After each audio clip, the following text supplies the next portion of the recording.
څلور کارونه داسې چې هغه په کور کې بې خیرۍ او بې برکتۍ راولي. یعنې د دې څلورو کارونو د وجې نه په کور کې سپېروالی راځي. په دغه کور کې به بې خیري، بې برکتي به وي، جنګ جګړې به وي، بې اتفاقۍ به وي، شرونه او فسادونه به وي.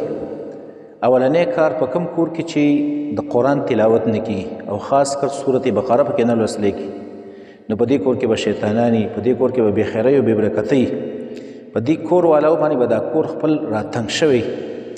روایت کې راځي ابي هريره رضی الله تعالی عنه فرمای البیت اذا تلي فيه کتاب الله، هغه کور چې پای کې د الله کتاب لوستلی شي اتسع باهله، هغه کور په هغه کور والاو باندې راپراخه کېږي. وکثر خیره، او په کور کې خیر سوا کېږي. وحضرته الملائکه، هغه کور ته ملائکې حاضرېږي. وخرجت منه الشیاطین، او دغه کور نه شیطانان تښتي. او البیت الذي لم یتل فيه کتاب الله، هغه کور چې پای کې د الله د کتاب تلاوت نه کېږي، نو ضاق باهله، دغه کور په دغه کور والاو باندې راتنګ شي. وقل خیره، او خیرونه پکې بیخي ختم شي. وتنکبت عنه الملائکه، او دغه کور نه ملائکې ډډه کوي. وحضرته الشیاطین، او دغه کور ته شیطانان حاضریږي. او دا روایت ابن ابي شیبه په خپل مسند کې راوړی دی. دویم حدیث کې راځي نبی صلی الله علیه وسلم فرمایي لا تجعلوا بيوتکم مقابره، تاسو د خپلو کورونو نه مقبرې مه جوړوئ. ولې ان الشیطان ينفر من البيت الذي، شیطان تیښته کوي د هغه کور نه تقرأ فيه سورة البقره، په کوم کور کې چې سورة البقره لوستلی شي. یعنې کوم کور کې چې سورة بقره لوستلی شي، د دغه کور نه شیطان منډې وایي.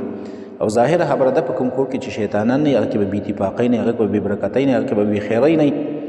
نو یو عمل، یو کاردار دی چې موږ او تاسو کله په کورونو کې د الله د کتاب تلاوت نه کوو، د سورة بقرې تلاوت نه کوو، زموږ په کورونو کې به سپېروالی، بې خیري او بې برکتي پیدا کېږي.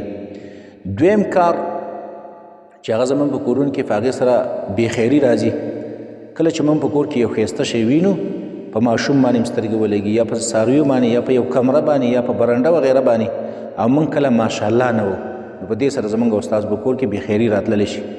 حدیث کې راځي نبی صلی الله علیه وسلم فرمایي ما انعم الله على عبد نعمة في اهل ولا مال واولد، په کم بنده باندې چې الله یو نعمت وکړي، که هغه اهل د دی، که هغه مال د دی، او که هغه اولاد، یعنې دې بنده له الله یا مال ورکړي یا له اولاد ورکړي یا له نور څه خیرونه راوړي، او فیقول دا بنده وایي ما شاء الله لا قوة الا بالله، دا بنده په دغه وخت کې دا وایي چې ما شاء الله لا حول ولا قوة الا بالله یا لا قوة الا بالله، دواړه قسمه ویلی شي.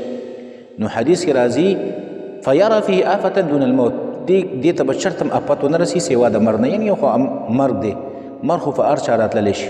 خو کم بنده چې کور ته راننوځي او په خپل اهل باندې سترګې ولګي ما شاء الله لا قوة الا بالله ووایي، نو نبي صلی الله علیه وسلم دې ته به آفت ونه رسېږي دې شي ته، که هغه بچی دی، که اهل دی، که ګاډی دی، که کور دی، که هر شی دی. دریم کار چې هغې سره زموږ په کورونو کې بې خیري راځي، هغه زموږ او ستاسو ډېر ګناهونه کول او استغفار نه غوښتل، د الله نه بخښنه نه غوښتل. کله چې بنده ډېر ګناهونه کوي، دې سره کور کې بې خیري راځي. حدیث کې راځي ان الرجل لا يحرم الرزق بالذنب يصيبه، انسان د رزق نه محرومیږي د وجې د ګناه نه. کله چې یو بنده ګناه کوي، دا بنده د رزق نه محرومیږي، د دې کور کې به د رزق تنګي راځي.